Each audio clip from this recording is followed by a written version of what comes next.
She slammed my cabin door open and shouted, "This whole place belongs to the HOA now." I just sat there calmly because she had no idea who was sitting across the table from me.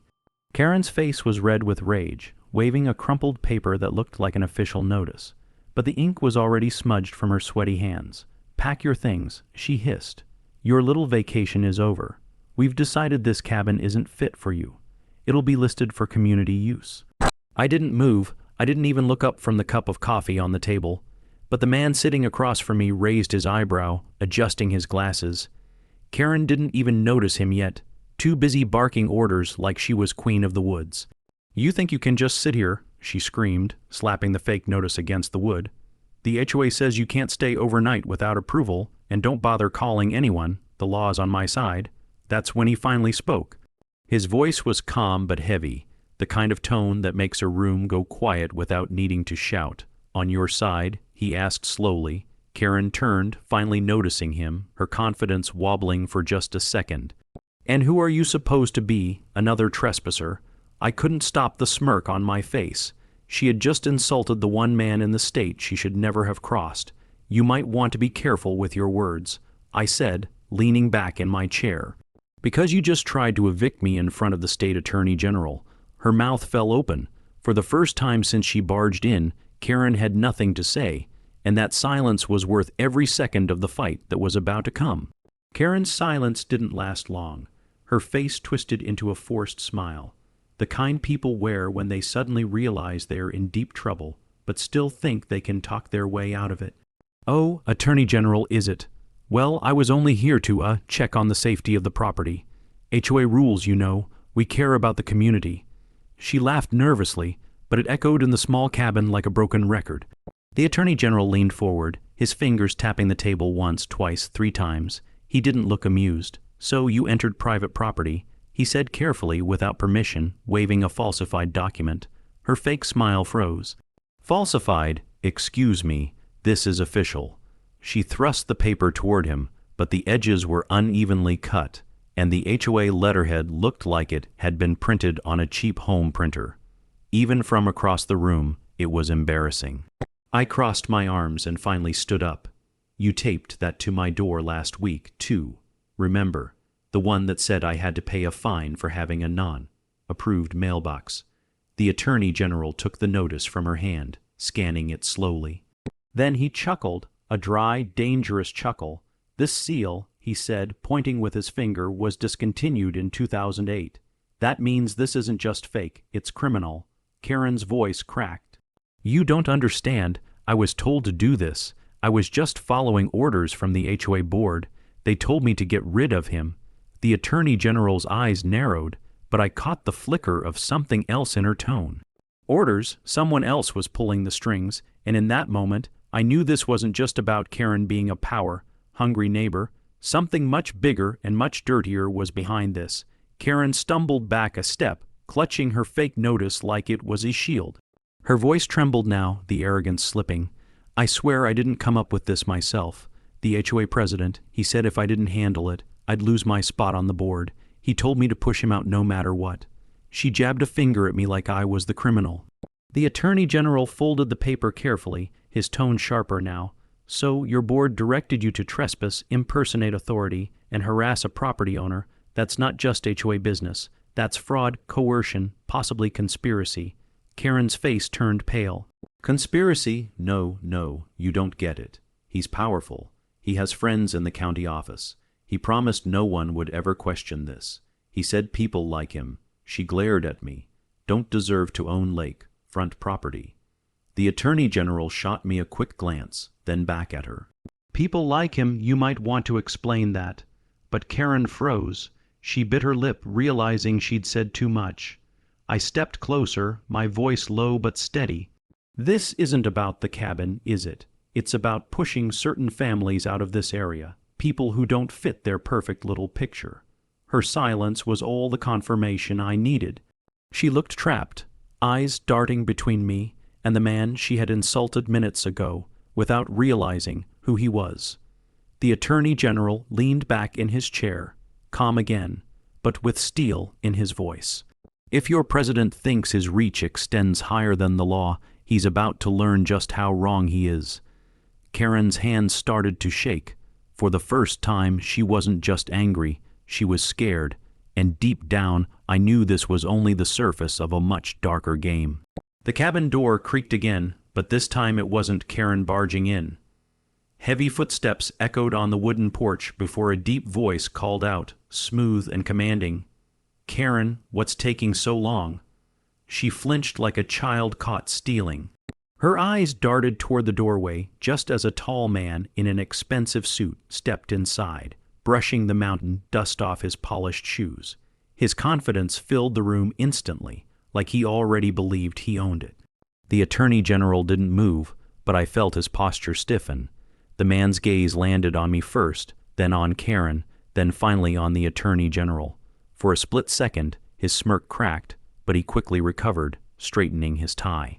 Well, this is unexpected." Karen rushed to explain herself, her words tumbling over each other. "Mr. Lawson, sir, I was just handling it like you said, but he's got the Attorney General here and enough." Lawson's voice cut like a blade. He stepped closer, his polished shoes clicking against the floorboards. "You were supposed to keep things quiet, Karen. Instead, you've made a circus out of it." The Attorney General finally spoke, slow and deliberate. "Mr. Lawson, I presume, president of this HOA." Lawson's smirk returned, colder this time. "Titles don't matter here. What matters is that this cabin sits on land the board intends to regulate, and you," he pointed at me without even looking, "are in the way." I felt the heat rising in my chest, but I forced myself to stay calm. "Funny," I said, "because last time I checked, this land has been in my family for 3 generations. You don't regulate family history." For the first time, Lawson's polished mask slipped. His jaw tightened. "History doesn't matter, power does." The Attorney General leaned forward, eyes locked on Lawson like a hawk on prey. "Then you're about to find out what real power looks like." The room went still. Even Karen didn't dare breathe, because this wasn't just a neighborhood squabble anymore. This was war. Lawson didn't blink. He walked right past Karen, ignoring her like she was nothing more than a pawn that had already served its purpose. His eyes stayed locked on the Attorney General, his tone dripping with arrogance. "You think your title scares me," Lawson said. "You sit in an office. I sit on land deals, zoning permits, and judges' dinner tables. Out here, my word carries more weight than yours." Karen's lips parted in shock. She hadn't expected him to challenge the Attorney General so openly. But Lawson wasn't bluffing. The way he carried himself, the smug calm in his voice. It was clear he believed every word. The Attorney General's jaw tightened, but before he could respond, Lawson snapped his fingers. And that's when 2 men appeared on the porch. Not in suits, not in uniforms, just big, heavy, built men in plain clothes standing with crossed arms like silent threats. One leaned against the doorframe. The other cracked his knuckles slowly. Karen whispered, "You brought them here." Her voice trembled. Lawson didn't even glance at her. "You wanted this handled, didn't you? Well, this is how things get handled." I felt my stomach twist, but I didn't step back. Instead, I looked at the Attorney General. He hadn't moved, hadn't even shifted his expression. He was calm, too calm. Lawson leaned closer to him, his smile spreading. "Here's what's going to happen. You both walk away from this cabin tonight. Forget you saw anything. If not, accidents happen in places like this, remote, quiet, forgotten." For a moment, the only sound was the crackle of the old fireplace. Then the Attorney General finally spoke, his voice soft but sharp as a knife. "Funny thing about accidents, they don't usually get caught on live surveillance feeds." Lawson's smirk faltered, because just then a faint red light blinked from the corner of the cabin. He hadn't noticed the cameras, and I knew every single second had already been recorded. Lawson's eyes darted to the corner of the cabin, catching that tiny red light. His smug expression cracked for the first time. He took a half step back, his voice harder now. "You've been recording this." I folded my arms, my voice steady, not just recording, streaming straight to the county server. Karen gasped, covering her mouth. The 2 thugs on the porch shifted uneasily, their confidence flickering. They hadn't signed up to be caught on camera threatening a state official. The Attorney General leaned back in his chair, calm as stone. Every word, Mr. Lawson. Every threat, every admission, already saved, already backed up. He tapped his phone once on the table. By now, my office has a copy. Lawson's jaw tightened, but his eyes betrayed panic. You think that matters? You think anyone's going to touch me? I've bought half this county. The Attorney General's lips curled into a thin smile. Then I guess you forgot about the other half. For the first time, Lawson's men hesitated. One muttered, "Boss, maybe we should." But Lawson cut him off with a sharp glare. He was still trying to hold on to control, but the cracks were spreading fast. I stepped closer, lowering my voice. See, that's your problem. You thought this was just about me, but you walked in here threatening the Attorney General on camera. That's not HOA business anymore. That's federal. Karen's knees buckled and she slumped against the wall. No, I didn't sign up for this, she whispered. Lawson turned toward her, fury in his eyes. Shut up, Karen. But the Attorney General stood now, his voice carrying the weight of final judgment. No, Lawson, you shut up, because the moment you walked through that door, this cabin stopped being your playground and became a crime scene. The silence that followed was suffocating. Even the fire seemed to burn quieter, and I knew the fall of Lawson had just begun. Lawson's composure finally cracked. Sweat beaded on his forehead as the weight of the Attorney General's words sank in. He tried to stand taller, puffing up his chest, but his voice betrayed him with a tremor. You don't scare me. I'll bury this whole thing in court. Judges owe me favors. Money talks. The Attorney General slipped a hand into his jacket pocket. For a tense moment, Lawson's men stiffened, but all he pulled out was a small badge wallet. He held it up slowly, the gold emblem gleaming in the firelight. This isn't county, he said coldly. This is state, and that means every federal agency is one phone call away. You think your money can buy that? Lawson's men exchanged uneasy glances. One of them finally muttered, "Boss, he's not bluffing. Maybe we should go." But Lawson snapped, his voice cracking. Nobody's leaving. He doesn't have proof. I stepped forward, pulling out my phone, the live feed still running.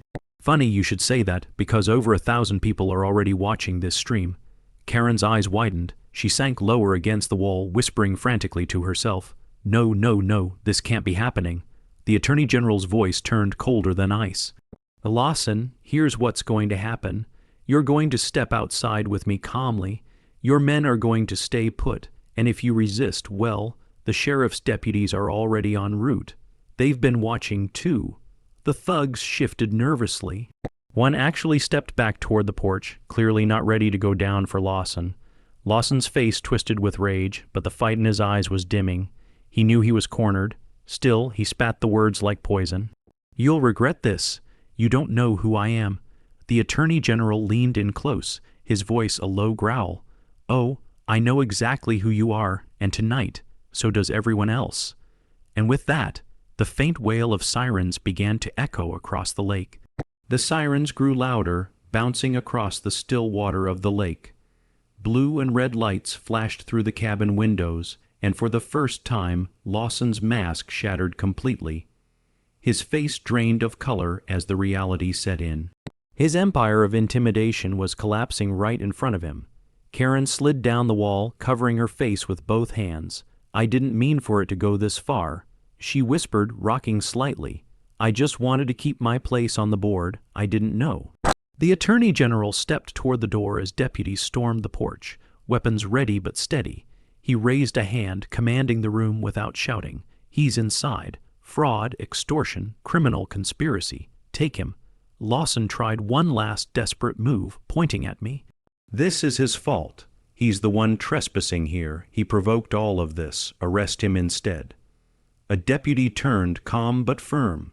Sir, this man is standing inside his own registered property with 3 generations of ownership records on file. You, on the other hand, he slapped the cuffs on Lawson's wrists with a sharp click, are done.